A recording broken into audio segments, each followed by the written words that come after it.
nalaman ko na may positive na ako ng breast cancer, iniyak ko lang ng iniyak lahat kasi ayan na yan na yung result, may cancer ako. Mama Maricel Tulfo, maraming salamat po. Ang dami niyong natulungan. Ngayon ako naman, malaking tulong po ito. Maraming salamat po.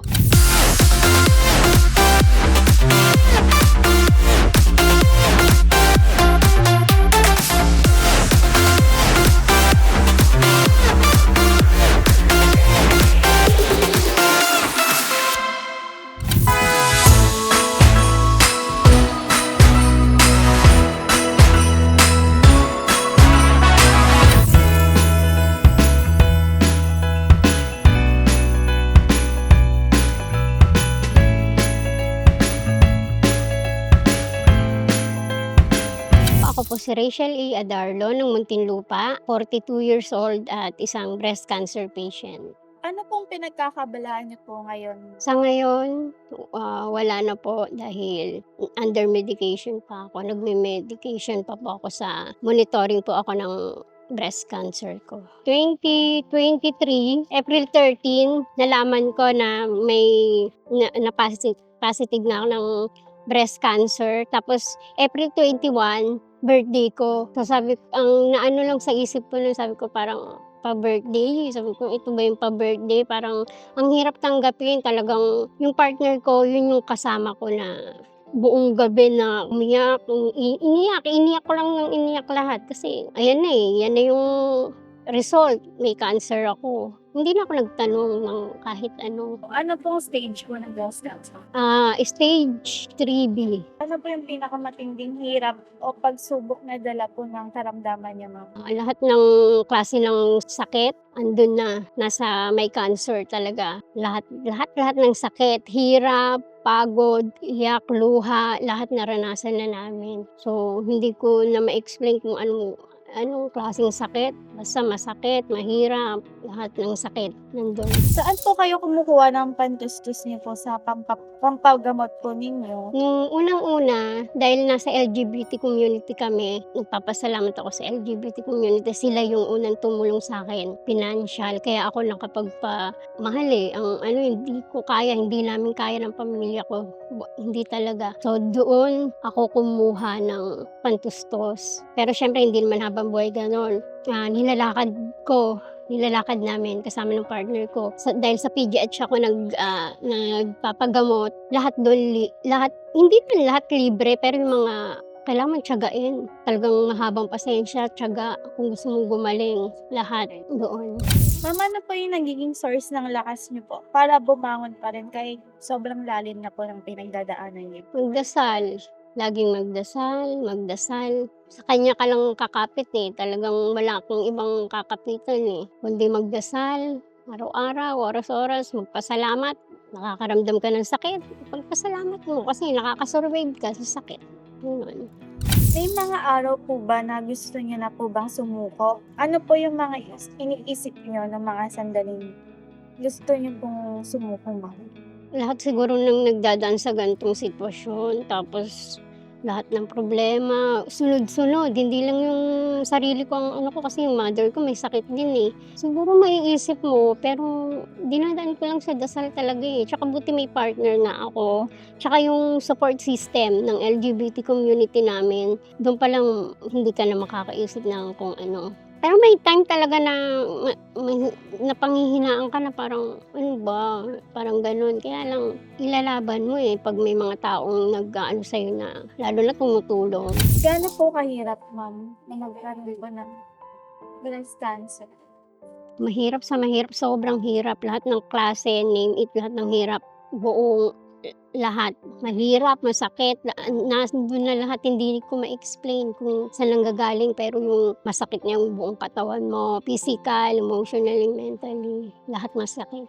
Ano po yung pinakamahirap na parte ng journey niyo po laban sa cancer? Emotional man po, physical, or financial? Yung financial kasi hindi naman lahat tutulong ng gobyerno di ba? Pero nagpapasalamat naman ako sa gobyerno natin pero kulang talaga. Kasi katulad niyan wala akong trabaho, talagang tumatambling kami kung saan kami kailangan namin tipidin, kailangan namin mangutang, kahit pamasahe, kahit 'wag na pagkain basta pamasahe kasi mas malaki pa yung pamasahe kaysa sa pagkain. Puwede ka mag-Skyflex lang, may tubig dun. So, yung pamasahe talaga mas malaki. 'Pag ganyan na sunod-sunod ang may check-up ka ng ganito, hindi mo puwedeng, "Dok, puwede ba sa gano'n?" Hindi puwede kaming gano'n, gagawa ka ng paraan. Kaya kung magkaroon ka man ng pera, ipantatapal mo dun sa utang mo, utang, utang. Sobrang hirap. Paano po naapektuhan yung kondisyon niyo, ma'am, sa pamilya niyo po? Ano po yung isa sa mga kinakatakot po nila or pag-aalala nila para sa inyo? Parang hindi naman sila natatakot kasi parang hindi kasi ako nagpapakita ng mahina ako, eh. Kasi 'pag naging mahina ako, kakaawaan ako, lalo akong mada-down nun na ganito na nga, hindi sila parang feeling ko, okey lang kaya ko kasi pinapakita kong malakas ako. Kahit minsan talagang, hindi na rin. Iiyak ka na lang pero patago. Pero 'pag hindi na kaya, minsan talagang bumubuhos na, eh. Ma'am, puwede niyo po bang ikuwento yung pagsisimula po ninyo hanggang dun po sa nalaman po ni partner niyo po na mayroon po yung Cancer. apo? 2018 kami naging kami. 2019 na may sakit na rin ako, pero nasa LGBT group kami, marami kaming group, mga kaibigan, gano'n. Tapos 2019 nagkasakit din ako, isang buwan ako, hindi pa cancer yun, sa tiyan, TB sa tiyan, tuberculosis. Andiyan lang siya, lagi lang siyang nandiyan, ngayon na may cancer ako, hindi niya naman ako iniwan. So, maraming salamat sa partner ko din talaga. Kahit hindi kami perfect, kasi baka akala nung iba perfect kami, hindi. Talagang may mga nagkakainisan kami, nagkakaanuhan talaga, pero mabait lang din talaga, kaya nagpapasalamat. Mensahe niyo, ma'am, sa mga taong nawawalan po ng pag-asa dahil sa sakit na dumating sa buhay po nila? Mahirap kasi magbigay ng message pero magdadasal ka lang talaga. Tsaka tulungan mo yung sarili mo. Kasi hindi lahat ng pamilya nakasuporta sa'yo. Hindi lahat ng kapitbahay mo, kaibigan mo, susuportahan ka. May mga talagang ang kailangan mo magdasal. Tapos, yun nga, gaya nga ng ko, sabi ko, nasa Diyos ang awa, nasa tao ang gawa. Kikilos ka, kailangan mong kumilos. Tutulungan mo yung sarili mo. Yun. Habang may buhay may pag-asa, habang nahinga, laban. Ano naman po message niyo, ma'am, sa partner niyo po at sa mother niyo po na patuloy pong lumalaban kasama ninyo?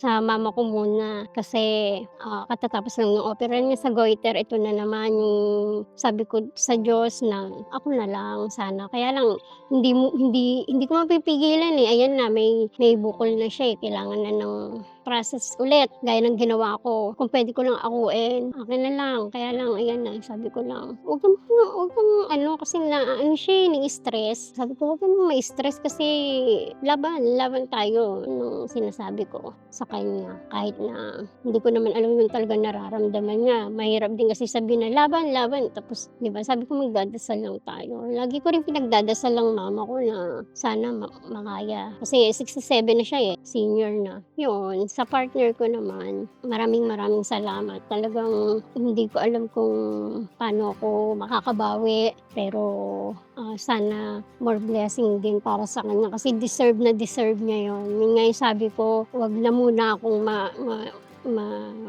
ma-bless, basta ikaw sana ma-bless ka kasi lahat ng laban ko siya yung kasama ko. Ako po si Miss Chita Abiba, taga number 303 San Guillermo Street, Putatan, Muntinlupa. Kaano-ano po kayo ni Ma'am Rachel? Anak ko po siya, panganay po sa 4 kong anak. Kamusta naman pong maging anak po si Ma'am Rachel? Napakabait na mga bata, napaka-supportive, kaso nga lang nagkaroon na siya ng sakit na yun nga yung cancer.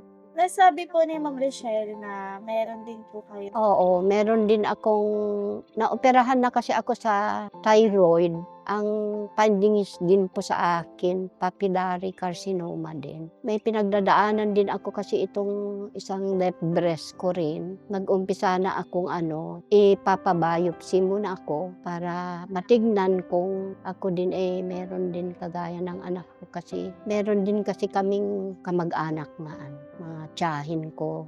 Dadawang tiyahin ko yung problema nila. Ano pong reaksyon niyo, ma'am, nung nanalo po si Ma'am Richelle? Nagpapasalamat ako kay Mama Maricel. Lahat silang mag-anak at napakalaking blessings po yung dumating sa kanya. Maraming salamat, Mama Maricel. Ma'am, ano pong message niyo sa family niyo po? Laban lang kasi ito nga yung pinagdadaanan namin. Lalo ako, wala na rin akong asawa na Yung anak ko na lang na isa ang medyo sumusuporta sa amin na hindi naman masyadong kagandahan yung niya. Yun lang. Ma'am, ano pong message niyo kay Ma'am Maricel po? Mama Maricel, maraming salamat at nabigyan po kami ng pagkakataon na makasali yung anak ko at nanalo pa siya. Sana marami pa kayong matulungan na kagaya namin. Salamat po, Mama Maricel. God bless. Ma'am, yun nung nalaman niyo po na napili po kayo bilang isa sa mga winner po sa Hakot Challenge sa Sari Sari Store, ano pong unang naramdaman niyo? At ni partner po? Kasi nasa labas kami, naano ko yung ni Boss Jam. Sabi ko, baka scam kasi uso yun eh. Lahat kasi sinasalihan ko. Talagang lahat ng alam kong pa-contest kasi nagbabaka sakali ako eh. Malaking tulong to eh sa medication ko. Yung nalaman ng partner ko, sabi niya. Kasi ano rin yan eh, sa scam, parang nadadala rin. Sabi niya, ano yun muna? Tignan muna natin kung talagang totoo. Pero magpasalamat ka na sa Diyos. Sabi niya gano'n kasi yun nga napili ako. Hindi na ako umaasa kasi sabi ko, 25 na lang ako kukunin. Sabi ko malabo na sa dami. Pero talagang lahat, YouTube, yung Facebook, yung TikTok, talagang tinatadtad ko talaga para mapansin. Mapansin na nga talaga. Kasi malaking tulong to. Sobrang malaking tulong. Message niyo, ma'am, kay Miss Maricel Tulfo po. Hi, Ma'am Maricel Tulfo. Maraming salamat po sa gantong klaseng blessing nyo na matatawag. Muntik na ako mawala ng pag-asa pero eto na. Maraming salamat po. Ang dami nyong natulungan. Yung nakaraang 33, ang daming. Lahat ng pinapanood ko at sobrang alam ko malaking tulong yun sa kanila. Ngayon ako naman, malaking tulong po ito. Maraming salamat po.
Ma'am Richelle. Good morning po. Nandito po ulit kaming mga staff ni Ma'am Maricel Tulfo po para ihandog na po yung grocery items po ninyo na galing po sa Hakot Challenge Sari Sari Store po. So tara tingnan po natin, ma'am. Okay po.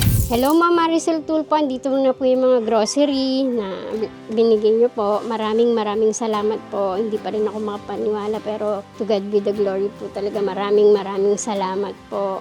Talagang sisikapin ko pong palaguin lahat to sa abot ng makakaya ko. Maraming salamat po at God bless po sa inyo at sa inyong buong pamilya.